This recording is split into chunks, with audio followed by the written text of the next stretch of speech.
Okay, so today we are diving into your notes on taking a business global. You've clearly got a ton of info here. It does seem like you've been doing your homework and not just looking for a quick overview. Well, I always think it's best to be prepared. And speaking of preparation, one of the first things that jumped out at me from your notes was this idea of cultural adaptation frameworks. Mm-hmm. It's a little jargony, I know, but it's important. You can't just expect a product to be a hit in a new country without taking the local culture into account, can you? It'd be like trying to sell parkas in the Sahara Desert. Exactly. You really need to understand the culture you're marketing to, and you've got Hofstede's cultural dimensions in your notes here, which is a great place to start. Yeah, it's fascinating stuff. It really is. It looks at how cultures differ in terms of things like how much they value individualism versus collectivism. A marketing campaign that might work really well in a culture that values individual achievement might completely flop in a culture that prioritizes community. Yeah, like that time that car company tried to launch that new model with a campaign all about personal freedom, Oh, yeah. like driving alone on an open road, and it totally bombed in this one market where car ownership was really deeply tied to family and being together. It makes sense, though, when you think about it. And you've Mhm. even gone deeper here and included the G-Loeb study, which gives an even more in-depth look at these ideas. So we're talking about more than just these broad cultural values, right? Right. You've also got consumer behavior analysis in here with things like ethnographic studies and focus groups. So like really getting into the nitty-gritty of how people in different cultures actually use and think about products. Exactly. It's about uncovering those little cultural quirks, those unspoken rules. Like, did you know that the color green, which in a lot of Western cultures means luck, is actually associated with death in some South American countries? Oh, wow. Something like that could mean a successful product launch or a total disaster. It's kind of like that soft drink company that used a cheetah in their campaign. Oh, yeah, I remember that. Because in a lot of cultures, a cheetah represents speed and agility. Right. But in some African countries, they're actually considered to be bad luck. Yeah, they had to pull that campaign, and it ended up being a costly mistake. It just goes to show how important this kind of cultural research is. It really does, because when you understand those deeper cultural associations, you can make sure that your product design, your marketing, your customer service approach, all of it resonates in that market. So it's more than just translating your website. It's about translating your whole business. Exactly. It's like learning a whole new dictionary, isn't it? It really is. So let's move on to the legal stuff. Yeah. Because I'm looking at your notes on regulatory compliance and localization at scale.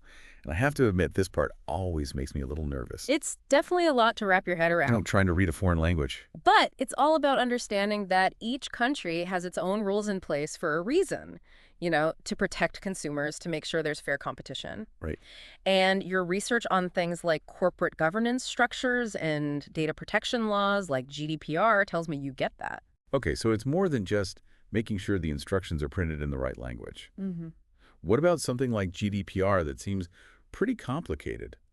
Yeah, GDPR, that's the General Data Protection Regulation that came out of the EU. It's a great example of why you have to be aware of these local laws, because if you're collecting data from EU citizens, you need to follow their rules. Makes sense. Otherwise, you're risking some pretty hefty fines. So what else do we need to be thinking about in terms of legal stuff as we're going through these notes? Well, product safety is a big one. Of course. What might be totally fine to sell in one market could be completely illegal in another. Yeah. So you've got to be ready to adapt your product's measurement system, its labeling, even the packaging itself to meet those local regulations. Wow, so every country is like its own puzzle box with its own set of rules and regulations. That's a really good way to put it. And what's the best way to manage all of that? I mean, I see localization at scale in your notes here. So localization at scale is really about making sure you have the infrastructure in place to handle all of it. The translations, the legal stuff, being able to adapt your product smoothly across all these different markets. So instead of starting from scratch every time you enter a new country, Right. you've got a system. Exactly. Are there tools that businesses can use to make that easier? Absolutely. Translation management software is becoming increasingly popular, and it can really streamline that whole process. That makes sense. And having clear style guides to keep your branding consistent across languages, even using templates for legal documents, can make a huge difference. Okay, so you're working smarter, not harder. Exactly. And there are companies out there who are experts in this kind of thing. Interesting. They can help you figure out the legal stuff, the cultural stuff, all of it. So it's just as important to build that network of experts. Absolutely. You're not just building a product here, you're building a global brand, and that takes a team. Okay, so we've talked about adapting for different cultures. We've talked about the legal hurdles. But I feel like there's still a big piece of the puzzle missing here. Yeah, we've built the car, but we haven't figured out how to drive it yet. Exactly. We've talked about getting the product ready and making sure we're following all the rules, but none of that matters if we can't actually get the product into the hands of our global customers. Which brings us to the backbone of it all, the supply chain. So we've talked about adapting for different cultures, and we've talked about all the legal stuff.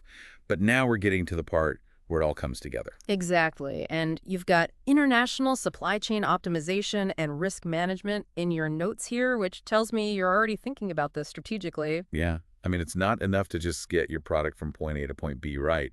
It's about building a system that's going to work even when things get unpredictable. Because let's face it, things happen. Yeah. A global pandemic, a natural disaster, a political shift. Who knows what could disrupt things? Exactly. And it looks like you're already thinking about how to handle those kinds of disruptions with your focus on supplier diversification and risk assessment.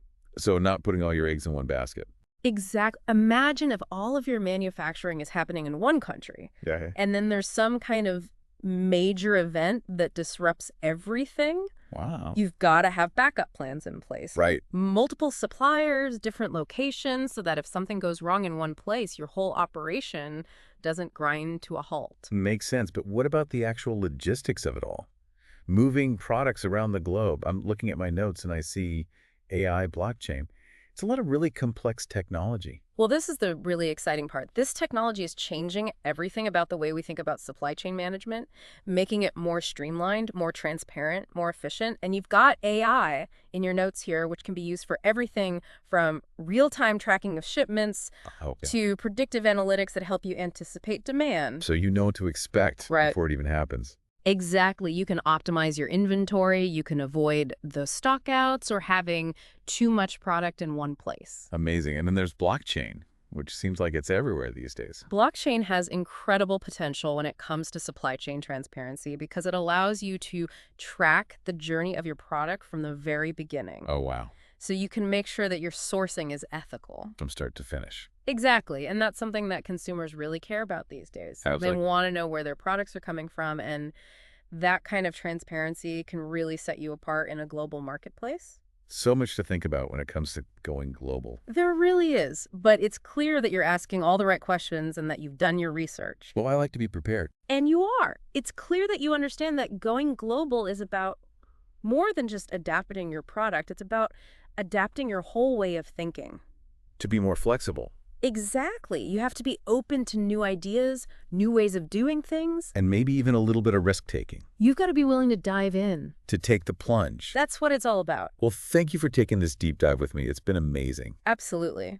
And for you listening, as you chart your course for global expansion, keep asking those insightful questions. And remember that the journey itself is just as important as the destination. That's a great place to leave it. Thanks for listening, everyone.